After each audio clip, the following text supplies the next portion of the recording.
नमस्कार, स्वागत है आपका एनबी न्यूज पर। आपके साथ मैं हूं प्रगति और बुलेटिन में वक्त हो चला है उत्तराखंड के महासंग्राम का। प्रदेश के बलिदानी सैनिक आश्रितों को सरकार अब 10 लाख रुपए की जगह 50 लाख रुपए देगी। खास बात यह कि मुख्यमंत्री पुष्कर सिंह धामी की घोषणा की तिथि 26 जुलाई 2024 से ही ये अनुग्रह राशि बांटी जाएगी। मुख्यमंत्री पुष्कर सिंह धामी ने पिछले साल कारगिल विजय दिवस पर बलिदानी सैनिकों के आश्रितों को अनुग्रह राशि में 5 गुना बढ़ोतरी का ऐलान किया था, जिसे अब जाकर आधिकारिक तौर पर मंजूरी दे दी गई है। उत्तराखंड सरकार ने बलिदानी सैनिकों के आश्रित परिवारों को बड़ी मदद दी है। धामी सरकार ने अपना वादा पूरा करते हुए आश्रितों को मिलने वाली सहायता राशि में एकदम से 5 गुना की बढ़ोतरी कर दी। अब राज्य में बलिदानी सैनिकों के आश्रितों को 10 लाख की जगह सीधे 50 लाख रुपए दिए जाएंगे।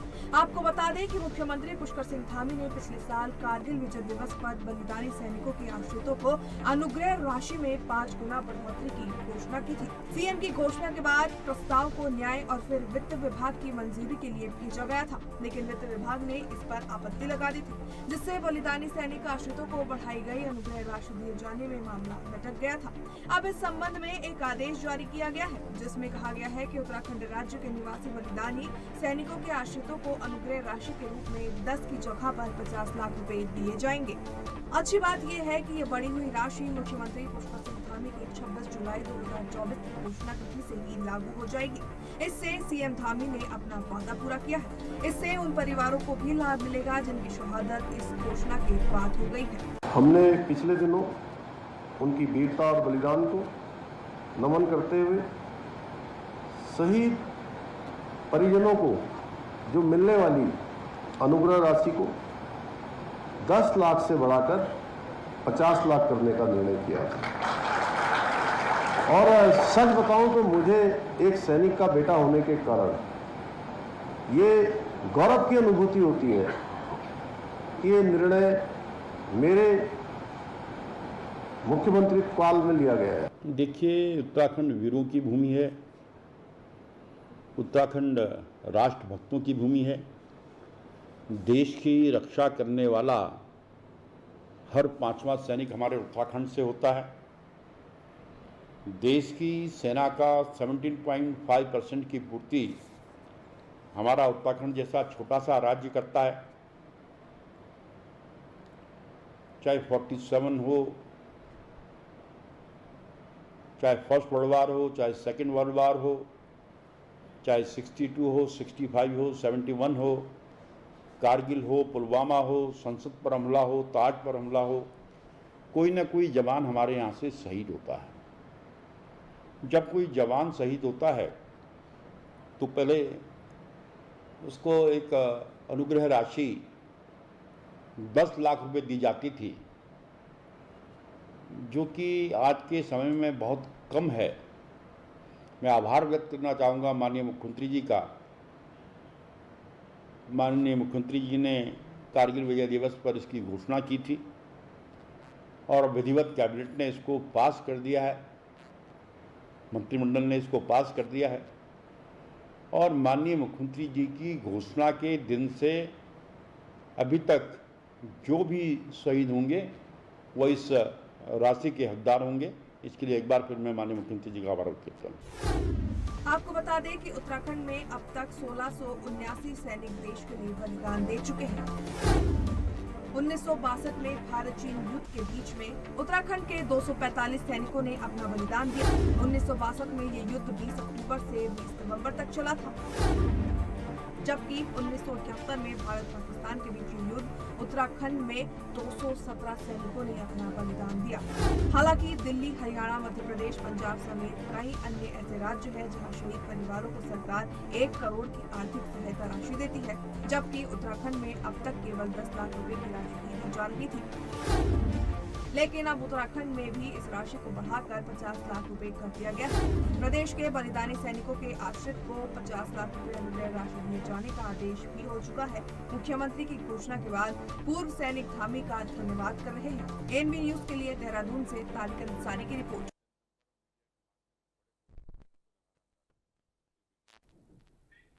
प्रदेश के बलिदानी सैनिक के आश्रितों को 50 लाख रुपए अनुग्रह राशि दिए जाने का आदेश जारी होने के बाद पूर्व सैनिकों और शहीद सैनिकों के परिवारों ने थामी सरकार का आभार जताया।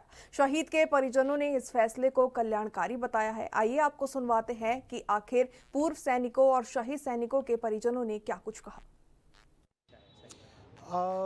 जैसा कि आपने ये जो समाचार अभी हाल ही में मुख्यमंत्री के द्वारा जो तिरंगा रैली निकली थी और गांधी पार्क में ये हमारे माननीय मुख्यमंत्री जी एंड हमारे सैनिक कल्याण मंत्री गणेश जोशी जी और अन्य विभागों के भी मंत्री वहाँ उपस्थित थे और भारी संख्या में लोग वहाँ उपस्थित थे। उस दौरान वैसे मैं कहना चाहता हूँ कि उत्तराखंड एक देवभूमि है और सैन्य परिवेश में यहाँ के तकरीबन भी 60 से 75% लोग सेना से ही बिलोंग करते हैं और यह एक बहुत ही एक अच्छा पहल है कि पहले जो सैनिक जो शहीद होते थे सरहद में और उनकी सुविधा देने के लिए वैसे जो भारतीय जनता पार्टी की सरकार जब से आई है तब से उनको बड़ा सम्मान दिया जा रहा है। मैं ये नहीं कह रहा हूँ कि पिछले सरकारों ने ध्यान नहीं दिया, पिछली सरकार भी देते, पर अभी जो भी बॉर्डर में या कहीं भी दूर दराज में पूर्व सैनिक जो सैनिक हैं सर्विंग में वो आके अगर वहाँ कहीं उनका शहीद होते हैं तो उनका बड़े उनकी अंत्येष्टि से लेके उनके जो अलाउंसेस वगैरह हैं और उनकी जो फैमिली पेंशन है, विधवा पेंशन वगैरह जिसको बोलते हैं, वो समय से दिया जा रहा है और एक अच्छा एक पहल है। और मैं सरकार को धन्यवाद भी देना चाहूँगा कि जो ये अवार्ड जो उन लोगों को 50 लाख का घोषणा की गई थी वो अभी मेरे ख्याल से सरकार ने 1 करोड़ की घोषणा की है। ये तो बहुत ही अच्छी बात है जो हमारे प्रदेश में 10 लाख से लेके अभी पहले 10 लाख था, 50 लाख कर रहे हैं। हमारे मुख्यमंत्री जी ने जो घोषणा की है उसके लिए हम उनको पूरे एक्स आर्मी की तरफ से उनको बहुत बहुत धन्यवाद करते हैं, जिससे कि हमारे देश के जवानों को बढ़ावा मिलेगा और उनको जो है इस प्रति देश के प्रति उनके भक्ति और बढ़ेंगे, जिससे कि जो है ना कोई भी आने वाले समय में उनको जो है ना बलिदान देने में अपने आप को गर्व महसूस करें। और मैं आपसे यही कहता हूँ कि आपने जो किया इसके लिए हम पूरे परिवार पूरे एक सर्विसमैन परिवार आपको धन्यवाद करते हैं। सबसे पहले तो मैं कहना चाहूँगा कि हमें खुशी होती है कि सैनिक परिवार से ही संबंधित जो है हमारे मुख्यमंत्री हैं, तो उनकी सैनिकों के प्रति एवं पूर्व सैनिकों के प्रति अथाह प्रेम और उनका जो समर्पण भाव है उसके लिए हम बहुत बहुत उनका आभार व्यक्त करते हैं। रही बात जो सैनिकों के पूर्व सैनिकों के उनके उद्धार हेतु जो भी वो कार्य कर रहे हैं और वर्तमान में जो सरकार कर रही है वो बहुत ही सराहनीय है। साथ साथ मैं ये भी कहना चाहूँगा कि जितनी भी घोषणाएं होती है उसका एक निश्चित समय होना चाहिए कि इस समय के भीतर इसको लागू किया जाएगा। उससे क्या है, लोगों में आशा और विश्वास जो है सरकार के प्रति और देश के प्रति बना रहता है। ये हमारी जो है वर्तमान सरकार से और आने वाले जितने जो भी सरकारें होंगी उनसे हम ये निवेदन करना चाहेंगे कि आप एक समयबद्ध तरीके से जो भी घोषणा करिए, उससे क्या होगा सरकार और हमारे बीच में जो एक सामंजस्य जो बना रहेगा वो बहुत अथाह प्रेम के साथ चलता रहेगा। नौकरी से पहले देश को, नौकरी के बाद में समाज की सेवा में लगे हुए जो हमारा एक सेवा है, निःशुल्क सेवा है। और हम चाहते हैं देश का अन्य जवान और अन्य जो नागरिक है जो सक्षम है कहीं ना कहीं अपना सेवा हर एक स्टेज में देना चाहिए, तो परिवार में क्यों ना हो, समाज में क्यों ना हो। और देश के लिए करने के बाद फिर पुनः रिटायरमेंट के बाद भी आप ये सेवा देने के लिए सक्षम है, तो ये खुद के लिए भी गर्व की बात है और देश के लिए भी बहुत योगदान की बात है। और अभी सरकार ने इन आश्रितों के लिए जो राशि बढ़ाया है उनके देखभाल के लिए, उनके बच्चों के पढ़ाई के लिए, तो ये 10 लाख से लेकर 50 लाख कर दिया है, जो उत्साहजनक मात्रा नहीं है, एक बड़ी राशि है जिससे अपना जो आश्रितों है अपने बच्चों को पढ़ाई के लिए, उनके शिक्षा के लिए और किसी भी काम के लिए उपयोग में ले सकते हैं। हम धन्यवाद देते हैं अपने देश के नागरिकों को जिन्होंने फौज को केवल जिंदा तक रहने तक कि उनका याद नहीं करते, उनके मृत्यु के बाद, उनके बलिदान के बाद, उनकी सेवा के बाद भी वो अमर रहते हैं। इसीलिए तो फौज सदा अमर रहता है। जय हिंद। नहीं, हाँ, बहुत अच्छी है, अच्छी बात है क्योंकि जैसे आजकल तो खैर सब वीर नारियाँ पढ़ी लिखी हैं। जैसे हम इतने ज़्यादा पढ़े लिखे नहीं थे। 10-12 हमने जो भी किया उस टाइम पे सर्विस का भी इतना वो नहीं था। आर्मी से भी सर्विस के लिए बोला था बट मिला नहीं। आज वो दे रहे हैं ना, उसके लिए उनको बहुत मतलब बच्चों के लिए जो आज की महंगाई को देखकर उसके लिए बहुत अच्छा है बच्चों के लिए, और जो सरकार ने किया उसके लिए बहुत अच्छा है। हम चाहते हैं कि आगे और इसकी राशि और बढ़ाया जाए क्योंकि महंगाई के हिसाब से वही बस है।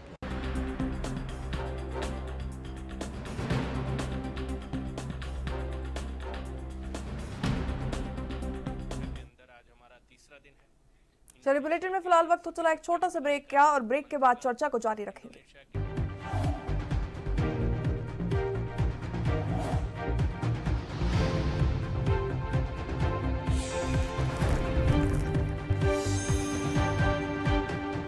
से आप सभी का उत्तराखंड के महासंग्राम में स्वागत है। ब्रेक पे जाने से पहले हम लोगों ने जिस तरीके से चर्चा की थी कि उत्तराखंड सरकार ने पुष्कर सिंह धामी ने बतौर मुख्यमंत्री बड़ा ऐतिहासिक फैसला लेते हुए जो अनुदान राशि है शहीदों के आश्रितों के लिए उसे 5 गुना बढ़ा दिया है। पहले वो राशि जो थी 10 लाख रुपए थी, अब उसे 50 लाख करार दिया गया है। ऐसे में ये जो राशि है इसको जो एक्शन में लिया जाएगा, लागू किया जाएगा, उसकी तारीख 26 जुलाई 2024 से ही मान्य रहेगी।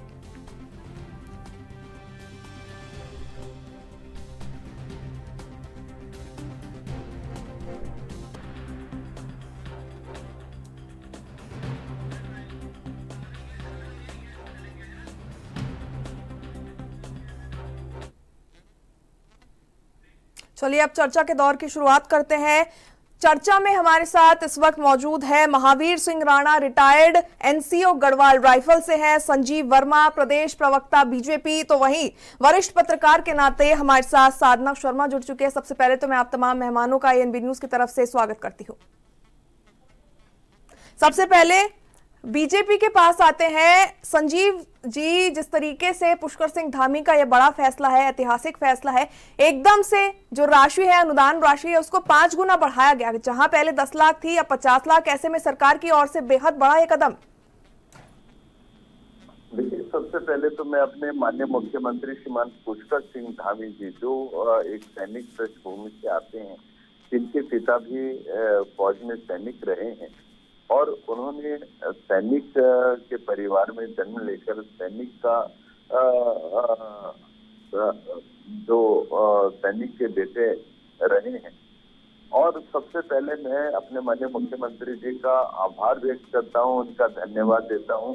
उन्होंने सैनिक सम्मान के प्रति एक विशेष रुचि लेते हुए अनुग्रह राशि और शहीद सम्मान की जो अनुग्रह राशि होती है उसमें 5 गुना वृद्धि करी, 10 से बढ़ाकर 50 लाख रुपए जो उन्होंने सम्मान राशि की है, उसके लिए मैं अपने माननीय मुख्यमंत्री जी का तहे दिल से पूरे उत्तराखंड की जनता की ओर से, पूरे सैनिक परिवारों की ओर से उनका विशेष आभार व्यक्त करता हूं।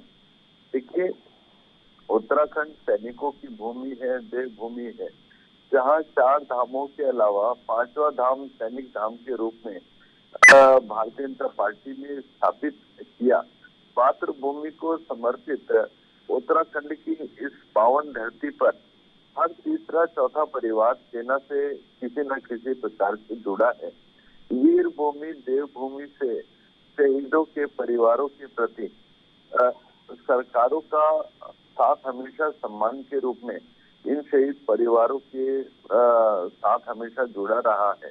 और शहीद परिवार को जो अनुग्रह राशि में वृद्धि की गई है, साथ ही जितने हमारे सैनिक देश की रक्षा सुरक्षा के लिए शहीद होते हैं, उनके परिवारों का तमाम तरीके से देखभाल की जिम्मेवारी सरकार के द्वारा अपने कंधे पर ली जाती रही है।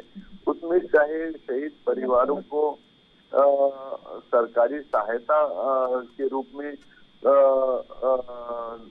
सरकारी सहायता देने की बात हो, उनके लिए अपना घर देने की बात हो, उनको सरकारी नौकरी देने की बात हो, उपनल के माध्यम से शहीद परिवारों के जो आश्रित होते हैं, उनकी शहीदों की विधवा, उनके लिए हमारी सरकार के द्वारा पेट्रोल पंप देने की भी व्यवस्था की गई थी विगत में, और मैं सोचता हूँ आज भी शायद वो जारी है। पेट्रोल पंप देने की व्यवस्था हुई, गैस एजेंसी देने की व्यवस्था हुई, अन्य सुविधाएं देने की व्यवस्था हुई। तो तमाम तरीके से सैनिक परिवारों का ध्यान रखना और उनकी जिम्मेदारी सरकार अपने कंधों पर एक सम्मान के रूप में जो लेती रही है, तो मैं सोचता हूँ उसके लिए भारतीय जनता पार्टी की, हमारी केंद्र की सरकार और राज्य की सरकार, उनको उनका आभार व्यक्त करना मैं सोचता हूँ अपना एक कर्तव्य भी समझता हूँ। और भारतीय जनता पार्टी की सरकारें तमाम वर्गों को सम्मान देने में कतई कभी भी पीछे हटी नहीं है। चाहे मातृशक्ति को 30% क्षैतिज आरक्षण देने की बात हो, क्योंकि उत्तराखंड राज्य के सृजन में मातृशक्ति का विशेष योगदान रहा है, तो अतः मातृशक्ति के लिए 30% क्षैतिज आरक्षण की व्यवस्था भी भारतीय जनता पार्टी की सरकार के द्वारा किया गया। हमारे जो तमाम आंदोलनकारी जिनके बलिदान से, जिनके अथक प्रयास और परिश्रम से उत्तराखंड राज्य बना, और ऐसे तमाम आंदोलनकारियों को 10% आरक्षण देने की व्यवस्था भी हमारी सरकार के द्वारा की गई। तमाम स्वतंत्रता संग्राम सेनानियों को पेंशन देने की व्यवस्था भी हमारी सरकार के द्वारा की गई। और लगातार जिस प्रकार से हम पूर्व में देखते हैं कि जब सैनिक शहीद होते थे तो पूर्व की सरकारें मात्र उनकी वर्दी और उनका जो बक्सा होता था वो उनके घरों तक पहुंचा देते थे, और शहीदों के परिवार अपने बेटे के, अपने शहीद के, उनका अंत्येष्टि तक करने से वंचित रह जाते थे। आज हमारी सरकारों ने शहीद को पूर्ण सम्मान देते हुए उनके अंत्येष्टि भी पूरे सैनिक सम्मान के साथ करने का जो एक बेड़ा उठाया है और एक व्यवस्था की है, उसके लिए हमारी सरकारें मैं सोचता हूँ उनका एक बड़ा योगदान है। सैनिकों के लिए 1 रैंक 1 पेंशन जो एक आर्थिक दृष्टि से हम देखते हैं, तो आर्थिक दृष्टि से हमारे भूतपूर्व सैनिक जितने हैं उनको एक बहुत बड़ा संबल मिला है, जो पूर्व सरकारों के द्वारा 1 रैंक 1 पेंशन की इस व्यवस्था को पिछले 40 सालों से कांग्रेस की सरकारों के द्वारा अटकाए लटकाए भटकाए रखा गया, उसको भी लागू करने में हमारी सरकार का विशेष योगदान है। उसके लिए भी मैं अपनी सरकारों का आभार भी व्यक्त करता हूं और माननीय प्रधानमंत्री श्रीमान नरेंद्र मोदी जी का धन्यवाद भी व्यक्त करता हूं, जिन्होंने 1 रैंक 1 पेंशन को लागू करके हमारे तमाम जितने भी सैनिक भाई हैं, भूतपूर्व सैनिक हैं, पूर्व सैनिक हैं, उनके परिवार के को एक आर्थिक संबल देने का काम किया, आर्थिक रूप से सुदृढ़ और आर्थिक रूप से संपन्न करने का भी एक काम किया। और मैं सोचता हूँ एक समानता का भाव भी पूरी सेना के तमाम वर्गों में आया है, उनमें चाहे सैनिक हो, चाहे हमारे जवान हो, चाहे अधिकारी हो, सबके बीच में एक एकत्व का जो भाव आया है, जो एक समानता का भाव आया है, उसके लिए भी हमारी सरकारें बधाई की पात्र हैं। और सेना का सम्मान करते हुए आज देखें, आज हमारी सेनाएं आत्मनिर्भर बनी है। पूर्व में जिस प्रकार से सेना को के हाथ बांधे रखे जाते थे पूर्व सरकारों के द्वारा, आज सेना को पूरा तरह से फ्री हैंड देने का काम भी हमारी सरकारों के द्वारा किया गया है।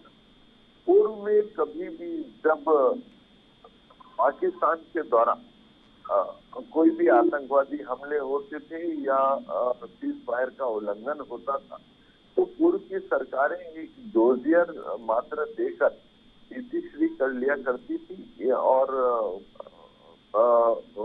एक तरह से उस तमाम गैर जिम्मेदाराना शत्रु देश की हरकतों का वहीं पर इतिश्री हो जाती थी, दी एंड हो जाता था। आज कोई भी पाकिस्तान हो चाहे कोई भी शत्रु देश हो, कोई भी इस प्रकार की हिमाकत करता है तो उसके घर में घुसकर हमारी सेना जवाब देती है। और उसका अभी एक ताजा उदाहरण ऑपरेशन सिंदूर के माध्यम से जिस तरह से पाकिस्तान के घर में घुसकर हमने उनके जो सैन्य अड्डे थे और तमाम डिफेंस सिस्टम था उसको पूरी तरह से नेस्तनाबूद करने का जिस तरह से हमारे तीनों सेनाओं के द्वारा काम किया गया, उसके लिए मैं अपने तीनों सेनाओं का भी हृदय की गहराइयों से उनका धन्यवाद देता हूं, उनके शौर्य के लिए उनका धन्यवाद देता हूं और एक मजबूत इच्छा शक्ति का परिचय देने के लिए अपने माननीय प्रधानमंत्री जी श्रीमान नरेंद्र मोदी जी का मैं हृदय की गहराइयों से पूरे देश की ओर से उनका धन्यवाद देता हूं। आज सेना जिस तरह से आगे बढ़ रही है, सेना का गौरव बढ़ रहा है, यही कांग्रेस पार्टी थी जो हमारे देश के लाल जनरल बिपिन रावत जी को गली का गुंडा बोलकर जिन्होंने संबोधित किया। तो मैं सोचता हूँ कांग्रेस पार्टी के द्वारा हमेशा से ही सेना के शौर्य के ऊपर सवाल उठाते रहे, सेना का मनोबल गिराने का इन लोगों ने काम किया। इन्होंने बिल्कुल संजीव जी, जिस तरीके से अभी आप जिक्र कर रहे थे कि पहले चाहे सैन्य कल्याण की बात हो या सैन्य सम्मान की बात हो तो पहले में और 2025 में काफी अंतर देखने को मिला है। ऐसे में अब मैं retired NCO Garhwal Rifles Mahavir ji का रुख करना चाहूंगी। सर, आपने बतौर एक जवान, एक सैनिक भारतीय सुरक्षा बलों में अपनी जो है सेवाएं दी है, ऐसे में पुष्कर सिंह धामी सरकार की ओर से ये जो बड़ा फैसला लिया गया है, इसको आप किस नजरिए से देखते हैं? इस पर कमेंट कीजिए सर।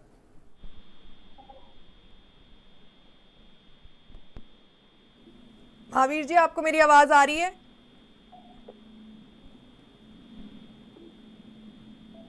चलिए उनसे संपर्क करने की कोशिश करेंगे। ऐसे में मैं वरिष्ठ पत्रकार साधना शर्मा का रुख करना चाहूंगी। साधना जी, जिस तरीके से ये फैसला लिया गया है, आप एक महिला हैं और महिला होने के नाते आप इस चीज़ को किस तरीके से देखते हैं? क्योंकि जब किसी परिवार में किसी सैनिक की मृत्यु होती है तो उसके बाद में जो घर की जिम्मेदारी है, बच्चों के लालन पालन की जिम्मेदारी है, वो पूरी की पूरी उस घर की महिला के ऊपर आ जाती है, मातृशक्ति के ऊपर आ जाती है। ऐसे में धामी सरकार ने एकदम से 5 गुना जो अनुदान राशि है उसमें वृद्धि की है, 10 लाख से सीधा 50 लाख वो राशि कर दी गई है। तो बतौर महिला आप इसको किस तरीके से देखती हैं? देखिए, बहुत सराहनीय प्रयास है, जब बहुत ही सराहनीय कदम है और इसमें अमल भी होना चाहिए। और पहली बात तो मैं कहूंगी कि इसमें डिबेट वाली भी कोई बात नहीं थी, क्योंकि ये काम तो इतना सराहनीय डिबेट करना भी इसमें वो है, क्योंकि ये ऐसा काम है, बहुत पुण्य का काम है। अब इनके लिए जितना भी कर जाए 50 लाख कर दे या 50 उससे भी ज्यादा कर दे वो भी कम है, क्योंकि एक सैनिक जो बिल्कुल देश की सुरक्षा प्रदान करता है, सभी को शांति से सोने का एक वो काम करता है, क्या सब लोग चैन से सोए, वो इतने हाई टेम्परेचर में भी खड़ा है, इतने कम टेम्परेचर का लेह लद्दाख जैसी जगह पे भी बिल्कुल सक्रिय खड़ा रहता है। और शहीद हो जाने के बाद भी अगर उसको हम इतना पैसा देते हैं वो भी कम है, क्योंकि एक वो पहले ही अपने घर से दूर होके देश की रक्षा पे तैनात है और उसके बाद में हम इतना पैसा भी दे रहे हैं, तो कोई ऐसी कोई बड़ी बात नहीं है। काम अच्छा उन्होंने किया है, लेकिन ये भी कम है, क्योंकि बेचारा सैनिक के लिए उसका परिवार उससे दूर रहता है, उसके बच्चे, कितने बच्चों ने तो कई बार उनकी शक्लें तक नहीं देखी होती पापाओं की हमने, तो बहुत ही इतना सराहनीय कदम है। और उसके लिए और भी ज्यादा हो जाता तो ये भी कम था। साधना जी, माफी चाहूंगी, आपको रोकना पड़ेगा, लेकिन इस बीच उत्तराखंड के मुख्यमंत्री पुष्कर सिंह धामी क्या कुछ कह रहे हैं, आइए आपको सुनवाते हैं।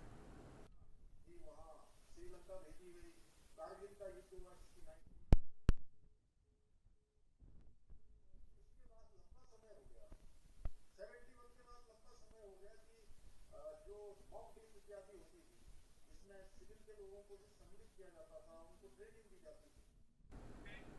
चलिए एक बार फिर से चर्चा के दौर को शुरू करते हैं। साधना जी, मैं चाहूंगी आपने जहां से रोका था वहीं से आप दोबारा शुरू करें, इसके ऊपर अपनी प्रतिक्रिया को जारी रखें।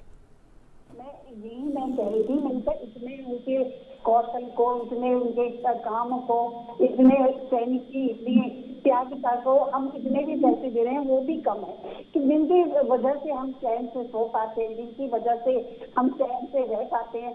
अगर वो बेचारे शहीद हो जाते हैं और उसके बाद हम इतना पैसा दें, उसके लिए ये भी कम है। और उनका परिवार आप देखेंगे प्रगति जी कि जो परिवार बिना अपने पापा के बच्चे जो देख नहीं पाते शकल, माँ बच्चों के जो इंतजार करती रहती है, पत्नी, मैंने कितने लोगों को ऐसे देखा कि मेरे ही एक मिलने वाले हैं, मेरे रिलेशन में है, वो लड़की की शादी हुई और वो इन्फेंट्री में कारगिल में चला गया, मेजर था, और उसके बावजूद उसने वो कारगिल में शहीद हो गया और वो लड़की प्रेग्नेंट थी, तो उसकी मरने के बाद वो बच्चा पैदा हुआ। बताइए, उसने उसके बच्चे ने अपने पापा की शक्ल तक नहीं देखी। तो ऐसे हादसे हमने भी देखे हैं जो जिसके लिए लगता है कि जितना भी कर दिया जाए उतना ही कम है। वो लड़की आज तक ऐसे ही 1.5 साल से शादी को हुआ था और उसी बीच उसके साथ सब कुछ हो गया। तो बताइए, इसमें जितने भी हम पैसे दे रहे हैं वो भी कम है। उस लड़की को नौकरी भी दी गई, वो उसने नौकरी भी नहीं करी, लेकिन वो अपने ही उससे एक दम पे ही कुछ ना कुछ करती रही और आज उसका बच्चा खूब बड़ा हो गया है और फॉरेन में बीटेक कर रहा है। लेकिन कितना भी मैंने कहा था कि सरकार कितना भी कर ले, और सरकार के करने से इतना ज्यादा नहीं होता है। उन प्रयासों को सफल बनाने के लिए भी बहुत सारे कदम उठाने पड़ते हैं कि विधवा चक्कर लगा रही है ऑफिस के नहीं हुआ। ये तो मैं मेजर की बात करी हूँ। उसके बावजूद नीचे वाले स्तर के जो जवान की पत्नियां हैं वो इतनी पढ़ी लिखी भी नहीं है, वो चक्कर लगाती रहती हैं और उनके काम नहीं हो पाते। तो अगर करा है तो उनको पूरी व्यवस्था ऐसी कर दी जाए कि उनके हाथ में घर में पहुंच जाए। ऐसा ये ना हो कि वो चक्कर लगा रही है, अपने बच्चे को भी छोड़ के, अपनी माँ को भी छोड़ के, तो उस ऑफिस जा रही है, कभी उस ऑफिस जा रही है कि यहाँ तुम्हारा नाम नहीं है, वहां से लिखवा के लाइए, यहाँ पे नहीं है, वहां से लिखवा के लाइए। तो ऐसा भी बिल्कुल साधना जी, जिस तरीके से आप जिक्र कर रही थी कि जो सैनिकों को जितनी राशि दी जाए उतनी कम है, लेकिन एक पहल से बहुत बदलाव आ सकते हैं। चलिए चर्चा का दौर जारी रखेंगे, लेकिन बुलेटिन में फिलहाल वक्त एक छोटे से ब्रेक का।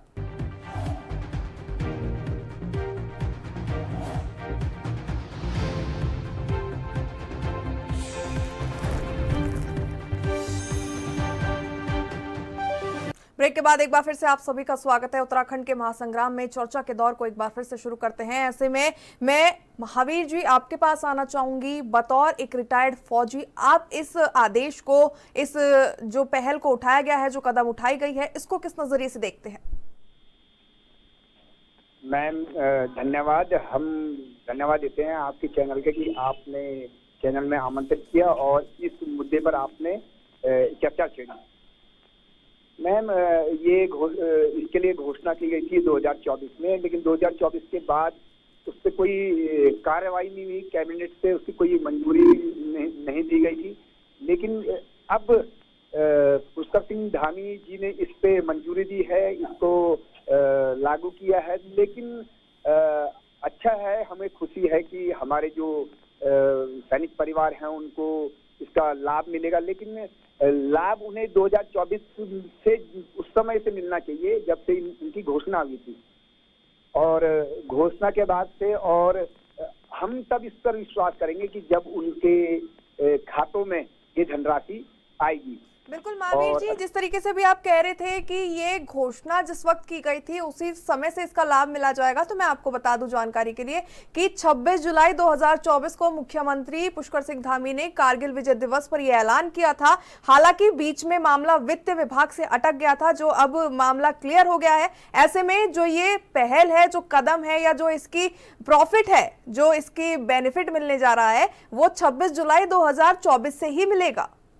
जी, तो इसलिए हम बहुत अच्छा है कि हम स्वागत करते हैं उसका कि उन्होंने इसको 26 जुलाई 2024 से लागू कर रहे हैं, और मिलना चाहिए। और हम तब इसका और भी धन्यवाद देंगे जब ये उनके हाथों में ये धनराशि आएगी कि हाँ, वो बोलेंगे कि हमारे, क्योंकि इस प्रकार की घोषणा पहले भी हुई थी और उसके बाद जब तक खातों में धनराशि नहीं आएगी तब तक हम लोग इस पे वो नहीं करेंगे, विश्वास नहीं करेंगे जब तक जो बेनिफिशियरी हैं इसके उनको इसका लाभ ना मिले, तब हम मानते हैं कि हाँ उनको इसका ठीक है, अच्छी बात है। हम धन्यवाद देते हैं हम सरकार का, कि सरकार ने इसको लागू किया है। और आगे भी हम चाहें कि जो पूर्व सैनिक हैं या जितने भी शहीद परिवार हैं, आश्रित परिवार हैं, सरकार उनके लिए कुछ न कुछ योजनाएं लाए, कुछ न कुछ करे और इसका लाभ जो और भी योजनाएं हैं उसका भी लाभ हमारे सैनिकों या सैनिक परिवारों को मिले। अच्छा, बीजेपी का रुख कर लेते हैं। संजीव जी, जिस तरीके से महावीर जी ने अभी कहा कि वो इस बात को तब मानेंगे, उस पर यकीन तब होगा जब खाते के अंदर जो है राशि आ जाएगी, इस पर आपका कमेंट? देखिए, विश्वास तो करना ही होगा और विश्वास, क्योंकि Bharatiya Janata party madam eco हो रहा है। प्रगति जी देखिए, भारतीय जनता पार्टी जब जो अपना वक्तव्य देती है हम उसका अक्षरशः पालन करते हैं और भारतीय जनता पार्टी उन्हीं तमाम चीजों का वायदा करती है जो धरातल पर हमारे जांचे परखे होते हैं।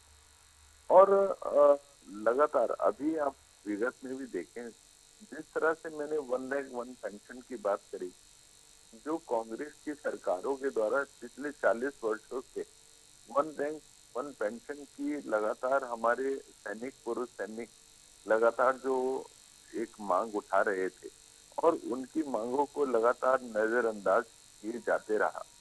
और 2014 में जब माननीय प्रधानमंत्री श्रीमान नरेंद्र मोदी जी ने कार्यभार संभाला तो सबसे पहले 1 रैंक 1 पेंशन को लागू करने के लिए प्रयास किए, जहां पर 1 रैंक 1 पेंशन और आरोपी जो है वो नेशनल का मुद्दा है। यहाँ पे हम उत्तराखंड राज्य की बात कर रहे हैं। ऐसे में आपने पहल बड़ी अच्छी की है, शुरुआत अच्छी हुई है उत्तराखंड सरकार की ओर से। 10 लाख की राशि को 5 गुना बढ़ा के 50 लाख की अनुदान राशि कर दी है, लेकिन वहीं कुछ और आंकड़े भी है जो कहीं ना कहीं सरकार पर सवाल उठाते हैं। ऐसे में मध्य प्रदेश की बात करें, दिल्ली की बात करें, हरियाणा हो, पंजाब हो, यहाँ पर अनुदान राशि अभी भी आपकी राशि से जो आपकी बढ़ोतरी हुई है ना 50 लाख की, उससे 2 गुना ज्यादा है। अब पंजाब को हटा देते हैं, आम आदमी पार्टी की सरकार है। मध्य प्रदेश की बात करें, दिल्ली की बात करें, हरियाणा की बात करें, आप ही की सरकार है ना बीजेपी की। प्रगति जी देखिए, हर काम आरंभ होता है, फिर एक कदम आगे बढ़ता है, फिर एक कदम आगे बढ़ता है और उसके बाद हम पूर्णता की ओर अग्रसर होते हैं। तो इस कदम को भी आप एक कदम आगे बढ़ा हुआ समझें। जिस तरह से अभी विगत की सरकारों में, मैं केंद्र की बात नहीं कर रहा हूँ, मैं राज्य की बात कर रहा हूँ। उत्तराखंड राज्य में भी आप विगत की जो हमारी सरकारें थी, कांग्रेस की सरकारें थी, उनके द्वारा किस प्रकार का एक सौतेला व्यवहार हमारे सैनिकों के साथ किया जाता था, एक निग्लेक्टेड की ही मैं श्रेणी दूंगा, क्योंकि जब उनकी बात को सुना नहीं जाएगा और उनको सम्मान नहीं दिया जाएगा तो मैं निग्लेक्टेड बोलूंगा। क्योंकि कांग्रेस की सरकारों में जहां जनरल विपिन रावत, जिनका एक सर्वोच्च बलिदान ही इस देश के लिए हुआ है, उनको जब ये गली का गुंडा बोलेंगे तो मैं सोचता हूँ। ऐसे में तो मध्य प्रदेश में भी आप ही की सरकार है, भाजपा की सरकार है। मंत्री विजय शाह ने कर्नल सोफिया कुरैशी को लेकर भी विवादित टिप्पणी की है।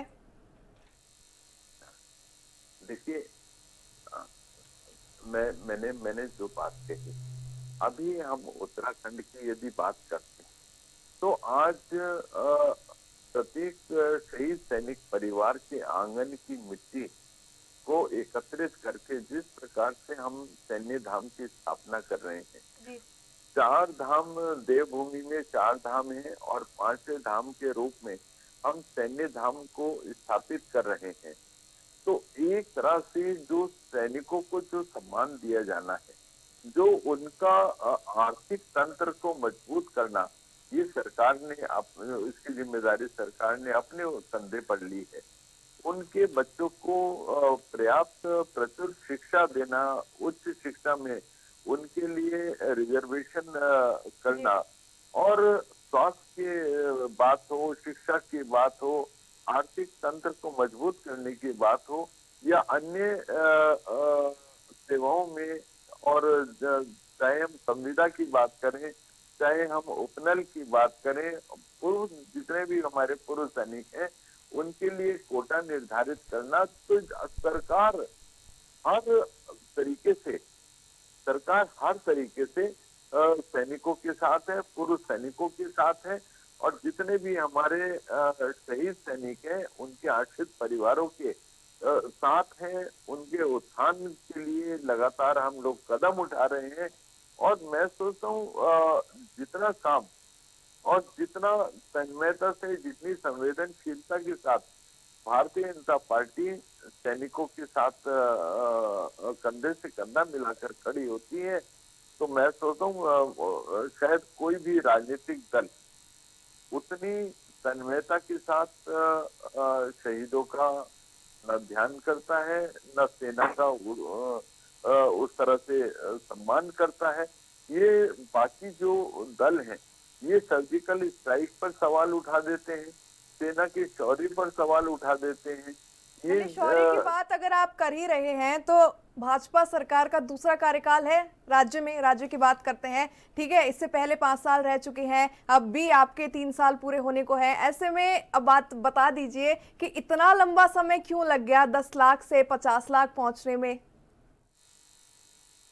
प्रगति जी, देखिए, सरकार अपना निर्णय लेती है।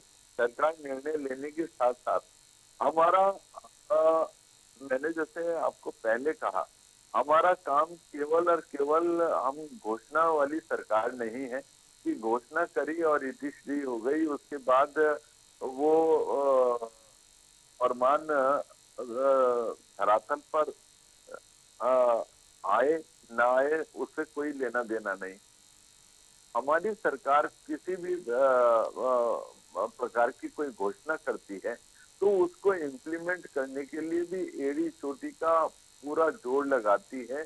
तमाम उसके अंदर जितनी भी कोई यदि बाधाएं आ रही हैं, वित्त की बात है, चाहे उसमें फाइनेंस कंट्रोलर की मंजूरी होती है, राज्यपाल की मंजूरी होती है, और तमाम जो प्रक्रियाओं से उसको जहां से गुजरना है, जहां से वित्त की व्यवस्था होनी है, और उसका पैसे का पर्याप्त इंतजाम करना है, तो इन सारी चीजों में एक जो एक प्रोसेस है, ये एक काफी लंबा समय लेता है।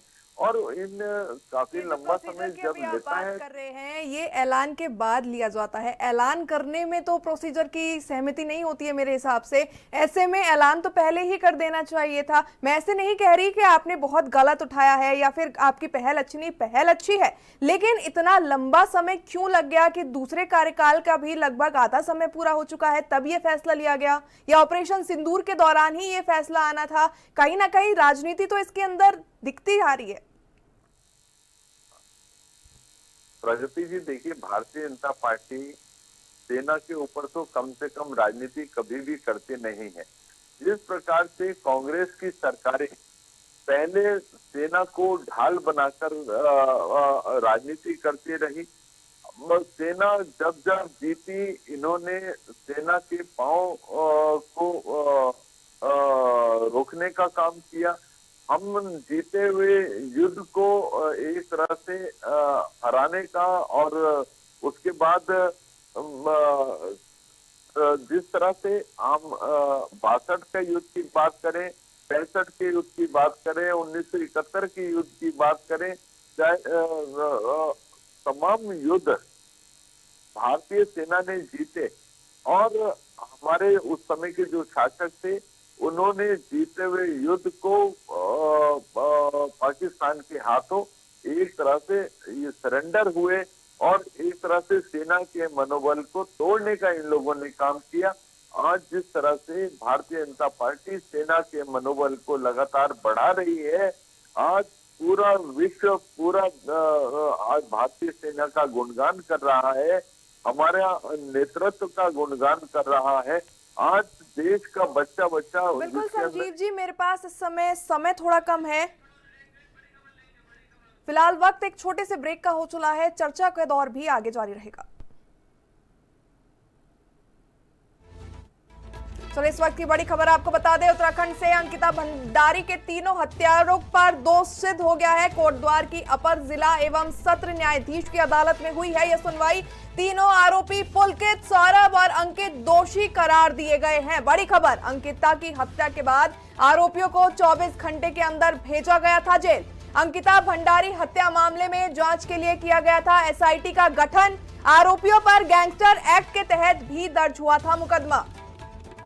धामी सरकार ने परिवार को दी थी 25 लाख रुपए की आर्थिक सहायता, इस वक्त की बड़ी खबर। तो वहीं 500 पन्नों की चार्जशीट में 100 गवाहों के बयान शामिल किए गए। अंकिता के परिजनों की मांग पर 3 बार बदले गए थे सरकारी वकील। ऐसे में अंकिता के भाई और उनके पिता को सरकारी नौकरी दी गई। कांग्रेस और आशुतोष नेगी पर गुमराह करने का भी आरोप लगा है। बड़ी खबर इस वक्त की, राजनीतिक फायदे के लिए जनता को लगातार कर रहे थे गुमराह। बड़ी खबर इस वक्त की, सरकारी वकील की सख्त पैरवी से आरोपी नहीं पा सके जमानत। ऐसे में उत्तराखंड से इस वक्त की बड़ी खबर, अंकिता भंडारी के तीनों आरोपियों को दोषी करार दिया गया। कोटद्वार की अपर जिला एवं सत्र न्यायाधीश की अदालत में हुई है यह सुनवाई। तीनों आरोपी पुलकित, सौरभ और अंकित दोषी करार।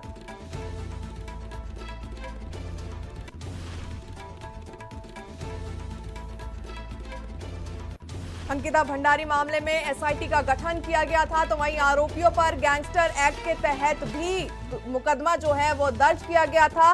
धामी सरकार ने परिवार को आर्थिक मदद के रूप में 25 लाख रुपए दिए थे। तो ऐसे में केस में 500 पन्नों की चार्जशीट और 100 गवाहों के बयान के बाद में सजा सुनाई जाएगी। अंकिता के परिजनों की मांग पर 3 बार बदले गए थे सरकारी वकील। ऐसे में अंकिता के भाई और उनके पिता को सरकारी नौकरी दी गई। कांग्रेस और आशुतोष नेगी पर गुमराह करने का आरोप लगा था। ऐसे में इस वक्त की बड़ी खबर, राजनीतिक फायदे के लिए जनता को लगातार गुमराह किया गया।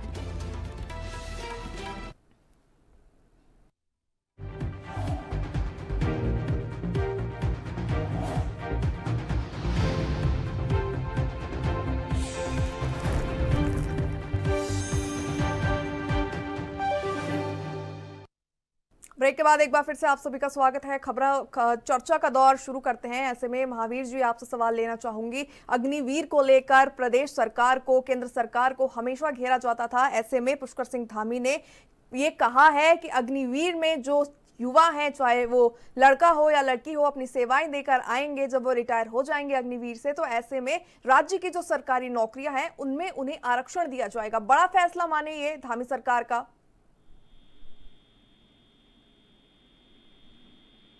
आवाज आ रही है आपको महावीर जी मेरी? चलिए महावीर जी से कनेक्ट करने की कोशिश करते हैं। साधना जी, सेम सवाल मैं आपसे लेना चाहूंगी। जिस तरीके से अग्निवीर योजना को लेकर देश को गुमराह किया जा रहा था, युवाओं को गुमराह किया जा रहा था, ऐसे में एक बड़ा फैसला धामी सरकार की ओर से, पहले जो अनुदान राशि है उसको 5 गुना वृद्धि के साथ दिया जाएगा। दूसरा, धामी सरकार की ओर से ये भी कहा जा रहा है कि जो सेवाएं देकर सेनावृत्त हो जाएंगे, जो रिटायर हो जाएंगे अग्निवीर से, उन्हें सरकारी नौकरी में राज्य में रिजर्वेशन भी दिया जाएगा।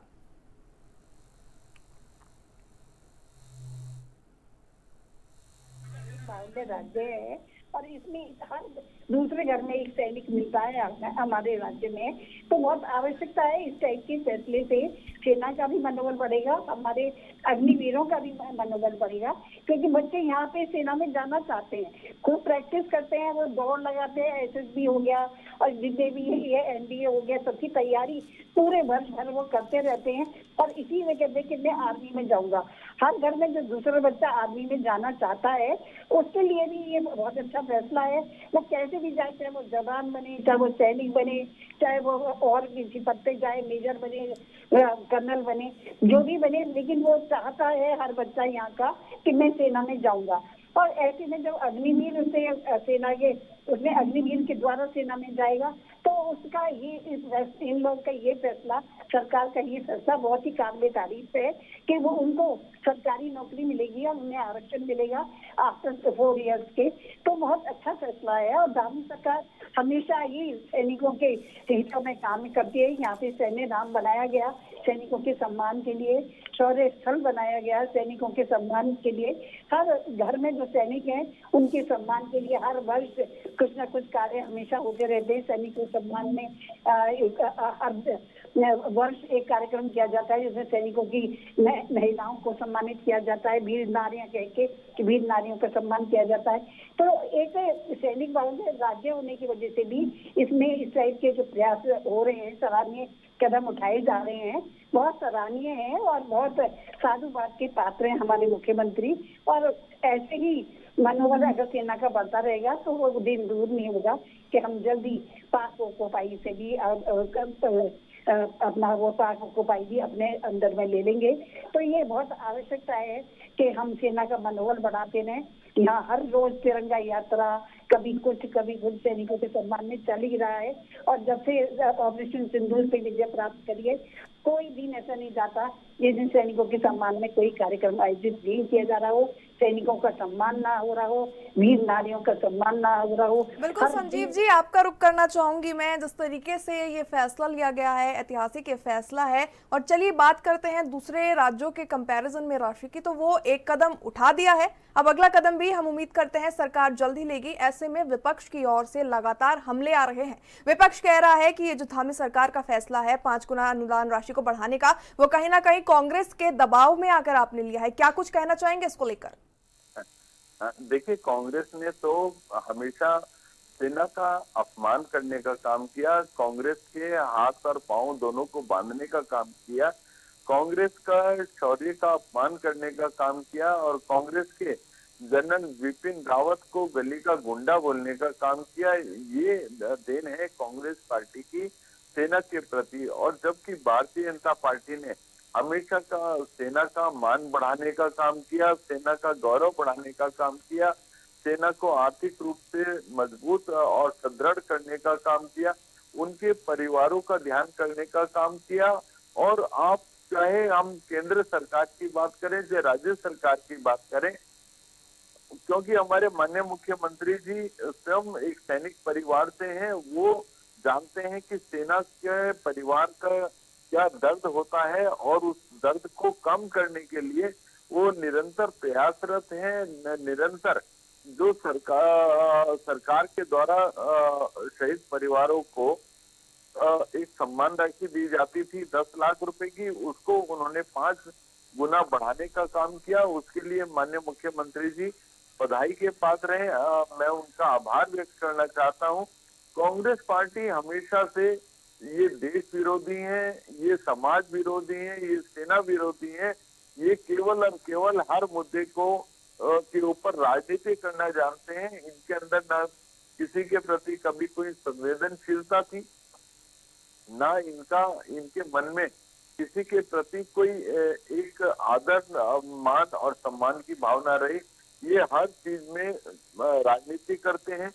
जब कोई अच्छी चीज होती है तो हमने करा, जब कोई खराब चीज होती है तो तुमने करा। ये इनका एक